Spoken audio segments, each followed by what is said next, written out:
ఇప్పుడే country delight యాప్ని download చేసుకోండి. Download the country delight app now.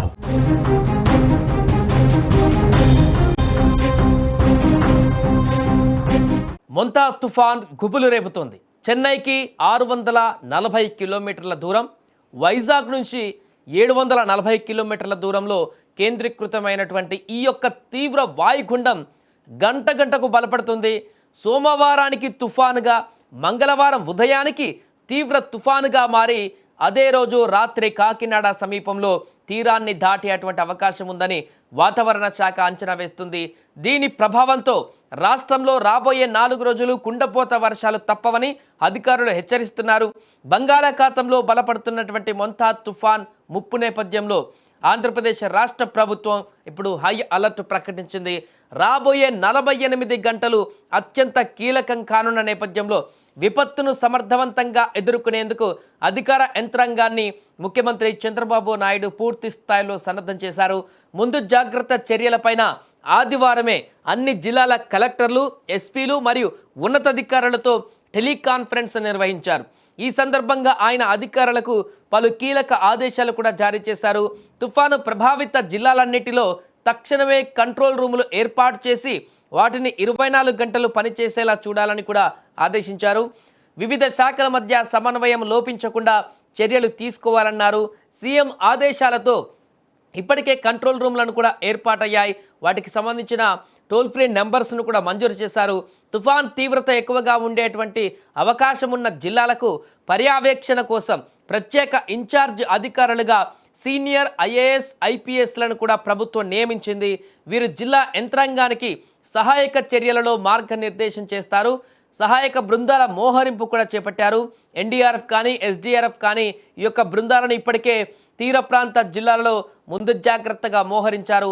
అవసరమైతే మరిన్ని బృందాలను కూడా సిద్ధం చేయాలని సీఎం సూచించారు.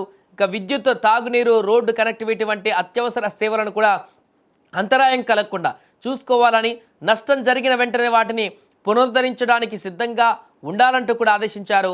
ఇక తీర ప్రాంత ప్రజలను, లోతట్టు ప్రాంతాల వారిని కూడా ఎటువంటి ప్రాణ నష్టం జరగకుండా సురక్షిత ప్రాంతాలకు తరలించాలని కలెక్టర్లను ఆదేశించారు.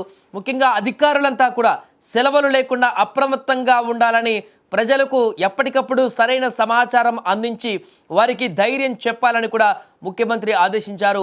మొంతా తుఫాన్ మంగళవారం రాత్రి కాకినాడ సమీపంలో తీరం దాటేటువంటి అవకాశం ఉన్నందున తీసుకోవాల్సినటువంటి చర్యలపై ప్రత్యేక దృష్టి పెట్టాలని ప్రభుత్వం స్పష్టం చేసింది. ఈ నేపథ్యంలోనే అన్ని రకాల అధికారులందరూ కూడా అప్రమత్తమయ్యారు. ముఖ్యంగా విద్యుత్తుకు సంబంధించినటువంటి అధికారులు కూడా పూర్తిగా సెలవులను కూడా రద్దు చేసుకోవాలంటూ కూడా ఇప్పటికీ ఆదేశాలు కూడా వెళ్ళాయి. 27, 28, 29 3 రోజుల పాటు సెలవులు పెట్టుకున్నటువంటి వారందరూ కూడా మరలా రద్దు చేసుకునేటువంటి విధంగా ఆదేశాలు ఇచ్చారు. ఈ యొక్క 3 రోజుల పాటు గాలుల తీవ్రత అధికంగా ఉంటుంది కాబట్టి తీర ప్రాంతాలలో మరింత ఎక్కువ వేగంతో గాలులు వీచేటువంటి ప్రమాదం ఉంది కాబట్టి విద్యుత్ కనెక్షన్లు కనుక కట్ అయిపోతే, విద్యుత్ వైర్లు కనుక తెగిపోతే వెంటనే పునరుద్ధరించేటువంటి విధంగా ప్రభుత్వం ఇప్పటికీ అధికారులను అప్రమత్తం చేసినటువంటి సందర్భంగా విద్యుత్ అధికారులందరూ కూడా ఈ 2-3 రోజుల పాటు పూర్తి అప్రమత్తతతో ఉండాలంటూ కూడా చెప్పారు. దానికి విద్యుత్ అధికారులు కూడా సిద్ధంగా ఉన్నారు. ఎక్కడ కరెంటుకు సంబంధించి సరఫరా ఇబ్బందికరమైనగా మారిన, తుఫాను ప్రభావంతో ఎలాంటి పరిస్థితులు ఎదురైనా వాటిని ఎదుర్కొనేందుకు, దాని నుంచి ప్రజలను పూర్తి స్థాయిలో రక్షించేందుకు విద్యుత్ శాఖ అధికారులు కూడా సిద్ధమయ్యారు. వారితో పాటు మిగతా అన్ని రకాల వ్యవస్థలు కూడా సంసిద్ధమైపోయాయి. అత్యంత వేగంగా గాలులు వీచేటువంటి, ముఖ్యంగా కాకినాడలో తీరం దాటుతుంది కాబట్టి ఆ జిల్లాలో తీర ప్రాంతాలలో అత్యంత ఎఫెక్ట్ ఉండేటువంటి అవకాశం కనిపిస్తుంది.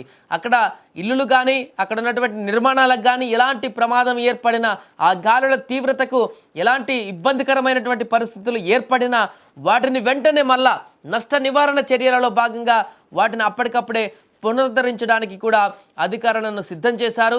దీంతో మొత్తానికైతే భారీ నష్టం నుంచి అయితే తప్పించేటువంటి ప్రయత్నం అయితే చేస్తుంది ప్రభుత్వం. కూడా భారీ నష్టం కలగకుండా పూర్తిగా ఈ తుఫాన్ని ఎదుర్కోవడానికి సంసిద్ధమైంది. పూర్తిగా అయితే ప్రాణ నష్టం నుంచి మొదటి ప్రియారిటీ ప్రాణ నష్టం నుంచి బయటపడడం, ఆ తర్వాత ఆస్తి నష్టాన్ని మ్యాక్సిమం తగ్గించేటువంటి విధంగా చర్యలు చేపడుతుంది.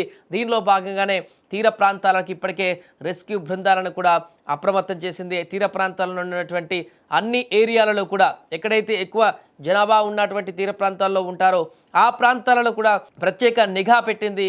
ఈ నేపథ్యంలో రేపు సాయంత్రం జరగబోయేటువంటి ఈ తీవ్ర తుఫాన్ ప్రభావం ఏ రకంగా ఉండబోతుంది, అది సృష్టించబోయేటువంటి ఈ వర్ష బీభత్సం ఎలా ఉంటుందనేది కూడా చూడాలి.